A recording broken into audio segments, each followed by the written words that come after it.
warahmatullahi wabarakatuh. Halo semuanya, nama saya Walkis Devitalia dengan NIM 22707500085, mahasiswa hubungan internasional semester 5 di Universitas Kristen Indonesia. Nah, dalam video kali ini saya akan mereview mengenai sebuah karya menarik dari Arthur Jefferson Maya, yaitu yang berjudul Sistem Intrusif dan Kedaulatan. Nah, fokus saya yang akan saya bawakan ada pada bab 4, yaitu mengenai implikasi sistem intrusif, dan saya akan membahasnya melalui anomali di Eropa Barat dan Eropa Timur. Sebelum itu, buku ini juga mengupas tuntas tentang sistem intrusif yang juga berfokus pada kawasan Asia Tenggara, sebuah kawasan dengan sejarah konflik dan integrasi yang kompleks. Nah, pada hari Selasa tanggal 10 Desember 2024 lalu juga diadakan bedah buku Sistem Intrusif dan Kedaulatan ini, yang juga sekaligus launching buku Sistem Intrusif, Genealogi Terorisme Amerika Serikat dan Rezim Kebenaran dan Kuasa Kekuasaan karya Arthur Jefferson Maya ini oleh para ahli, yaitu Profesor Dr. Andes Yayan Muhammad Yani selaku Guru Besar HI Unpad dan Dr. Andes Ahmad Jatmiko selaku Konsul Jenderal RI Davao Filipina, dengan moderator kita yang kece tentunya, yaitu Pak Leo Huta Barat selaku dosen HI UKI dan juga Konsul Jenderal RI Toronto, Kanada. Dan dihadiri juga oleh banyak mahasiswa dan mahasiswi hubungan internasional. Dalam studi hubungan internasional ini, sistem intrusif itu membantu kita untuk memahami nih bagaimana kekuatan besar berusaha memengaruhi, mengatur, bahkan mendominasi kawasan tertentu melalui mekanisme politik, ekonomi, dan keamanan. Dalam konteks Eropa, anomali di Eropa Barat dan Eropa Timur menunjukkan perbedaan penerimaan dan resistensi terhadap pengaruh eksternalnya, terutama dalam upaya membangun keseimbangan kekuasaan pasca Perang Dingin. Sebenarnya pembahasan ini tuh penting karena menggambarkan dinamika integrasi regional yang tidak selalu berjalan linear. Di Eropa Barat sendiri misalnya, kita bisa melihat kekuatan supranasional seperti Uni Eropa yang mempengaruhi kedaulatan negara-negara anggotanya. Sementara itu, di Eropa Timur, warisan sejarah, pengaruh Rusia, dan transisi dari sistem otoritarian ke demokrasi memberikan tantangan yang berbeda terhadap sistem intrusif. Dengan mempelajari beberapa hal ini, kita tuh dapat melihat bagaimana geopolitik dan kebijakan regional membentuk hubungan internasional di kawasan yang terus berkembang. Sekarang kita akan masuk ke pembahasan bab 4, implikasi sistem intrusif, anomali di Eropa Barat dan Eropa Timur.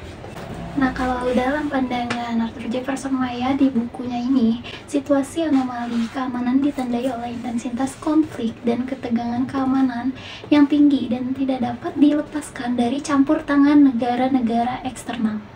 Keterlibatan sistem intrusif ini juga berkontribusi pada stabilitas kawasan sekaligus memberikan dampak yang signifikan terhadap 3 aspek utama. Yang pertama yaitu kekuatan, yang kedua kohesi, dan yang terakhir itu struktur hubungan. Dari ketiga aspek ini tuh berperan dalam menciptakan keseimbangan dan kekuatan baik di bidang militer maupun ekonominya, yang pada akhirnya tetap mendukung terciptanya stabilitas keamanan. Di sini saya akan mencoba mereview sedikit bagaimana keseimbangan tersebut terbentuk sebagai hasil dari beroperasinya sistem intrusif. Di bab ini tuh sebenarnya kita dapat melihat bagaimana sistem intrusif beroperasi di kawasan-kawasan yang memiliki ketegangan dan potensi konflik yang sangat tinggi. Eropa Barat dan Eropa Timur ini tuh menjadi contoh dari dinamika tersebut, yang secara umum sistem intrusif ini adalah sebuah mekanisme yang digunakan oleh negara-negara besar untuk mempertahankan keseimbangannya dan mempertahankan kekuatan balance of power-nya dalam wilayah yang rentan konflik, sehingga mencegah dominasi dari satu negara atau blok negara atas yang lainnya. Di Eropa sendiri, sistem intrusif itu terwujud juga nih melalui NATO dan kehadiran Amerika Serikat yang berusaha menjaga stabilitas kawasan pasca Perang Dingin. NATO berperan untuk mencegah dominasi Rusia yang merupakan kekuatan yang besar di kawasan Eropa Timur dan untuk memastikan bahwa negara-negara dari Eropa dapat mempertahankan integritas teritorial mereka.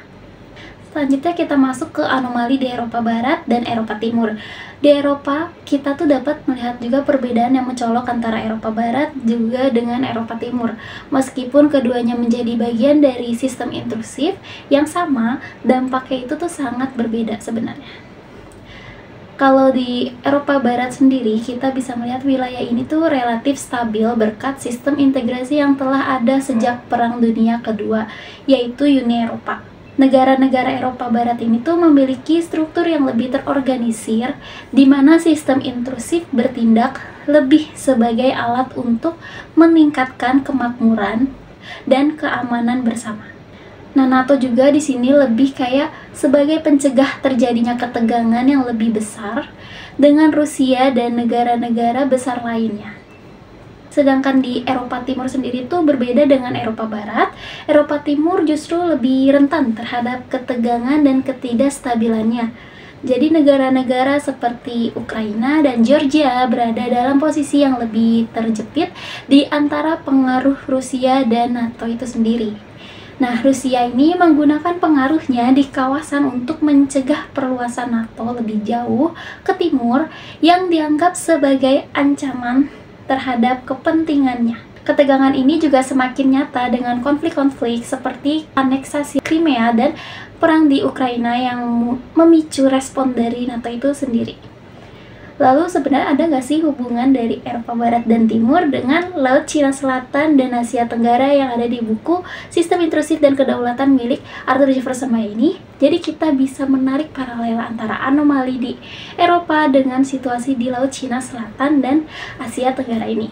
Nah, kedua kawasan ini tuh menjadi arena dari sistem intrusif, di mana kekuatan yang besar terlibat dalam mengatur stabilitas dan keseimbangan kekuatan.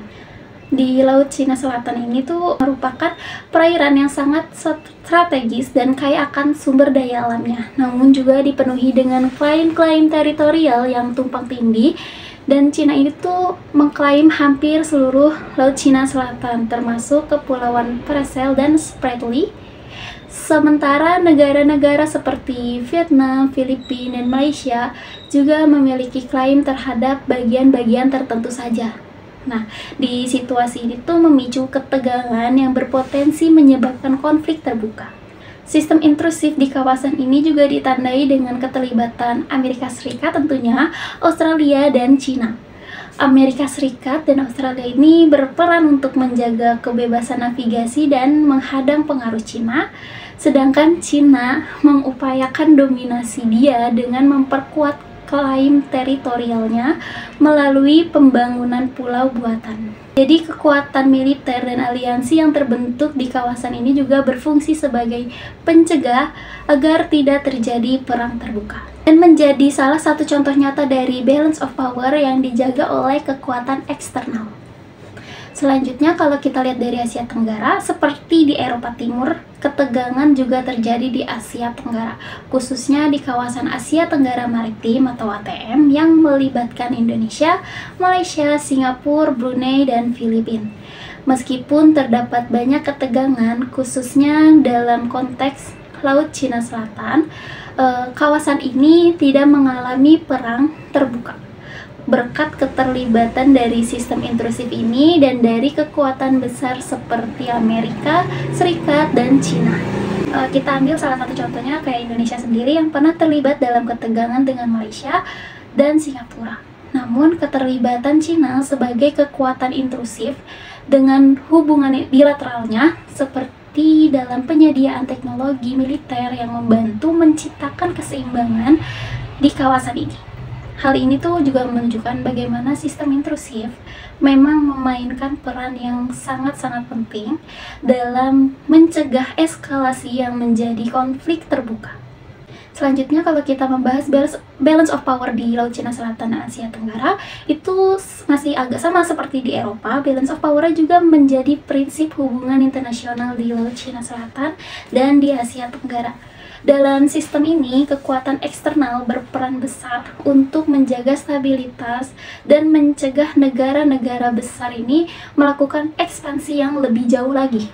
Jadi kehadiran kekuatan-kekuatan seperti Amerika Serikat, Australia, dan Cina ini di kawasan memberikan penyeimbangan yang mengurangi potensi-potensi terjadinya perang terbuka.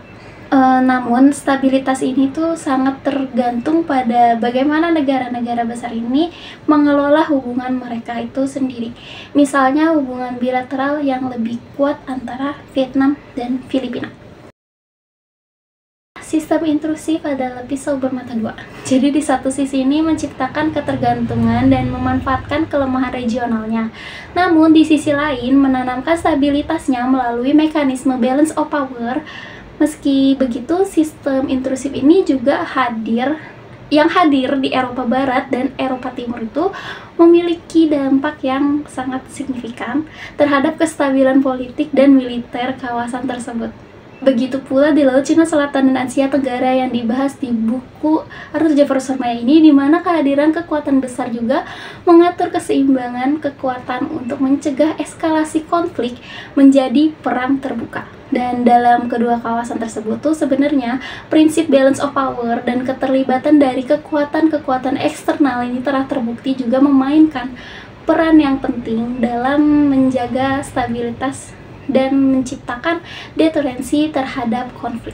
Melalui bab 4 buku Sistem Intrusif dan Kedaulatan karya Arthur Jefferson Maya ini, kita dapat memahami betapa pentingnya mekanisme di dalam politik internasional, baik di Eropa maupun di Asia Tenggara. Walaupun konflik seringkali muncul, sistem intrusif ini tuh adalah faktor yang dapat mencegah untuk terjadinya perang besar dan menjaga keseimbangan dalam tatanan internasionalnya. Untuk review bedah buku yang dilaksanakan beberapa hari lalu, sebenarnya itu tuh sangat menarik karena kita juga bisa tahu bagaimana para ahli membedah buku dari Sistem Intrusif dan Kedaulatan milik Arthur Jefferson Maya ini, dan terdapat beberapa part lucu sebenarnya di dalamnya, apalagi mereka pada memberikan pantun-pantun. Dan jangan lupa untuk membeli dan membaca buku Sistem Intrusif dan Kedaulatan, juga seri-series buku lainnya dari Pak Arthur Jefferson Maya. Sekian dari saya. Jika ada salah-salah kata ataupun salah riset, saya mohon maaf dan terima kasih. Assalamualaikum warahmatullahi wabarakatuh.